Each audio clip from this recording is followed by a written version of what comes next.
பிரபாகரன் முதுகுக்கு பின்னால் ஒளிந்து கொள்கிறாரா திரு சீமான்? இல்லை, அப்படி சொல்லலாம். நாங்கள் வந்து சாதியை மறுப்பதற்கும் சனாதனத்தை எதிர்ப்பதற்கும் தலைவர் எடுத்துக்கிறோம். நீங்கள் பெரியார் எடுத்துகிட்டு வாங்க, எது வெள்ளுதும் பார்ப்போம். இது ஒரு பக்கம். அப்புறம் என்ன சொல்கிறேன்னா, பெரியார் மீது விமர்சனம் வச்சா அதை எதிர்கொள்ளுங்க. உடனே பாஜகன்னு ஒரு உள்நோக்கம் இருப்பிக்காதுன்னு ஐயா கிட்ட நான் சொல்கிறேன். அப்புறம் வந்து ஈழத்தை பற்றி பேசினாங்க. ஈழத்தில் வைக்கப்பட்டது தமிழ் தேசிய அரசியல் தானே ஒழிய திராவிட அரசியல் இல்லை. அவங்க வந்து திராவிடங்கிறது மரபினம்ங்கிற புரிதலில் பயன்படுத்தியிருக்கலாம். 2009க்கு முன்பாக நாம் கூட நம்பியிருந்தோம். ஆனால் ஆண்டன் பாலாசிங்க சொல்கிறதெல்லாம் அவங்க ஏற்கிறாங்க. அப்படின்னா 25/12/1990 வந்து ஈழத்துலேருந்து வந்த முரசொலி இதழில் உலக தமிழின் ஒரே தலைவர் பிரபாகரனே, கருணாநிதி அழைப்பது துரோகம் அப்படின்னு ஆண்டன் பாலாசிங்க சொல்லியிருக்காங்க. அதையும் ஏற்கிறாங்களா அப்படிங்கிற கேள்வி எழுப்புறேன். அதே போல் வந்து நேரம் இருந்துச்சுன்னா பெரியாரோட கோட்பாடுகளுக்கு முற்று முதலாக எதிராக இருப்பது திமுக அப்படின்னு நான் வாதிடுவேன். கூடுதலான செய்தி என்னன்னா, புலிகள் மீது பற்று இருந்தா, ஈழத்தமிழ் மக்கள் மீது அக்கறை இருந்தா, இவங்களோட இந்தியா கூட்டணி காங்கிரஸ் வந்து வரக்கூடிய 2029 ஆட்சிக்கு வந்தோம்னா விடுதலை புலிகள் மீதான தடையை நீக்குவோம், நாங்கள் தனித்தமிழீழம் பெறுவதற்கு பன்னாட்டு போர்க்குற்ற விசாரணை பொது வாக்கெடுப்பு செய்வோம் அப்படிங்கிற வாக்குறுதியை வந்து திமுக தருமா, திராவிட கழகம் தருமாங்கிறத வந்து நான் அண்ணன் வந்திருக்கா அண்ணன் தான் கேட்கிறேன். அப்புறம் வந்து கூடுதல் செய்தி ஒரே ஒரு சுருக்கமா செய்தி, திமுகவுக்கு பெரியார் மீது பற்று இல்லைங்கிற செய்தியும் சொல்லிடுறேன். 2009 பெரியார் திகாவுக்கும் திமுகவுக்கும் மோதல் வந்தப்ப சென்னை ராயப்பேட்டையில் பெரியார் சிலையை திமுக உடைச்சிருக்காங்க. உடைச்சவங்களை கைது பண்ணவோ கட்சி நீக்கவோ கருணாநிதி பதில் சொல்லணும்ல. ஒரே செய்தி, பெரியாரை கொச்சைப்படுத்தி பேசியது ரகுபதி என்ன சொல்றாருன்னா, பெரியாருக்கு முன்மாதிரி ராமர்ங்கிறார். ராமர் சமூக நீதி காவலங்கிறார். எப்படி ராமர் வந்து பெரியாருக்கு முன்மாதிரின்னு இதுவரைக்கும் எந்த பெரியாரியவாதியும் திமுகவை நோக்கி கேள்வி எழுப்பல. சரி, நீங்க சொன்னதுக்கு சுகுணா திவாகர் பதில் சொல்லிடுவார்.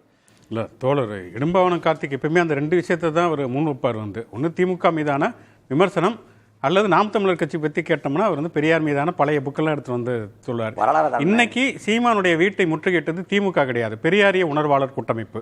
அதனால பெரியாரை பற்றி தான் பேசணும். நான் அதெல்லாம் முதலே சொன்னேன், பெரியார் பற்றிய விமர்சனங்களுக்கு நான் பதிலளிக்க தயாராகத்தான் இருக்கிறேன்.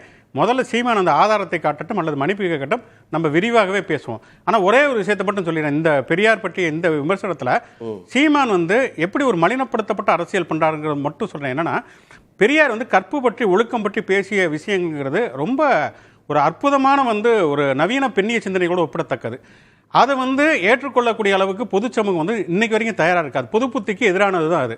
ஆனால் அதை வந்து சீமான் என்ன பண்ணுகிறார்னா, அந்த கற்பு பற்றி ஒழுக்கம் பற்றி பெரியார் பேசக்கூடிய விஷயங்கள் பொது புத்திக்கு எதிரானதாக இருக்கும் அப்படிங்கிறனாலே சென்டிமெண்டலாக அதில் இருக்கக்கூடிய 4 வார்த்தைகள் 5 வார்த்தைகளை மட்டுமே எடுத்து வச்சுட்டு அதை வந்து பொது சமூகத்தை பெரியாருக்கு எதிராக தூண்டிவிடக்கூடிய விஷயத்தை செய்கிறாரு.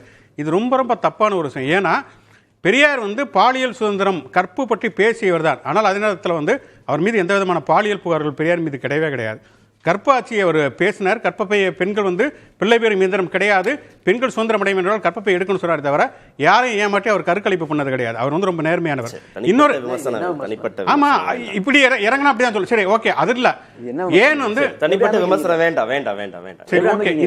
இந்த அரசியல் பின்னாடி இருக்கு இல்லையா, இந்த வந்து பெரியார் வெர்சஸ் பிரபாகரன் அப்படி நிப்பாட்டக்கூடிய அரசியல் இருக்குது இல்லையா. இப்ப ரஜினி ராம்கி சொன்னார் இல்லையா, அந்த மாதிரி இந்துத்துவ சக்திகள் வந்து பிரபாகரனை விடுதலை புலிகளை விமர்சித்தார்கள் அப்படிங்கிறது உண்மைதான். ஆனால் அது கடந்த கால உண்மை. ஏன்னா வந்து கடந்த காலங்களில் நீங்கள் பார்த்தீங்கன்னு சொன்னால் புலிகள் பற்றியோ ஈழம் பற்றியோ அல்லது இங்கே வந்து 2-3 புலிகள் வந்து ஊடுருவிட்டாங்களோ அப்படின்னாலும் வந்து முதல்ல வந்து எதிர்க்கக்கூடியது யார் அப்படின்னு பார்த்தீங்கன்னா, துக்ளக் எதிர்க்கும், தினமலர் எதிர்க்கும், சுப்பிரமணிய சாமி எதிர்ப்பார், ஜெயலலிதா எதிர்ப்பாங்க. இதெல்லாம் கடந்த காலத்தில் இருந்தது. ஆனால் இன்றைக்கு பார்த்தீங்கன்னா அவங்களுக்கு அது ஒரு பொருட்டே கிடையாது. ஏன்னா வந்து இன்னைக்கு வந்து ஈழப் புலிகள் அப்படிங்கிறது கிடையாது. ஏன் கடந்த காலங்களில் அவங்க கடுமையாக எடுத்தாங்கன்னா, தனித்தமிழீழம் ஒன்று அமைஞ்சா அது தனித்தமிழ்நாடுக்கு கொண்டு சேர்க்குங்கிற பயம் அன்னைக்கு இந்துத்துவ பார்ப்பனிய சக்திகளுக்கு இருந்தது. இன்னைக்கு புலிகள் அங்கே இல்லைங்கிறனால அந்த பயம் இல்லை.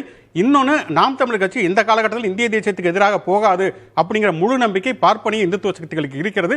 அதனால்தான் அவர்கள் மறைமுகமாக நாம் தமிழர் கட்சிக்கு ஆதரவாக இருக்கிறார்கள்.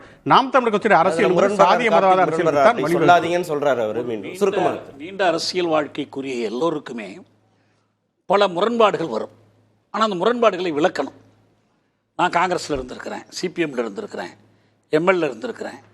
இதில் ஏன் நான் மாறினேன்னு நான் விளக்கங்கள் கொடுத்துருக்குறேன். எல்லாத்தினாலும் அந்த புரிதல் வந்துச்சு என்று விளக்கம் கொடுத்துருக்குறேன்.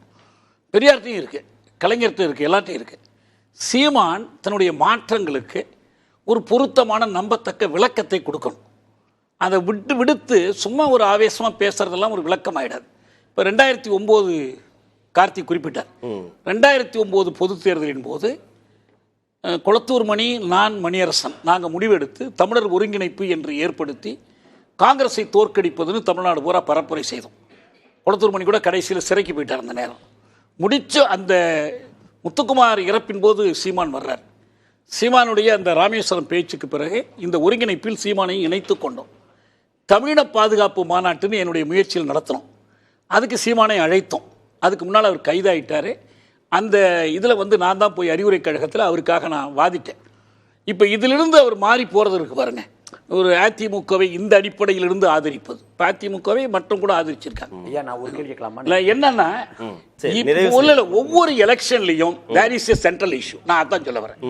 இப்போ 2024 தேர்தலுடைய பிரச்சனை, தேர்தல் என்பது ஒருவரை தண்டிப்பதற்கோ ஒருவருக்கு பரிசளிப்பதற்கோ எடுக்கப்படுகிற முடிவல்ல தேர்தல் முடிவு.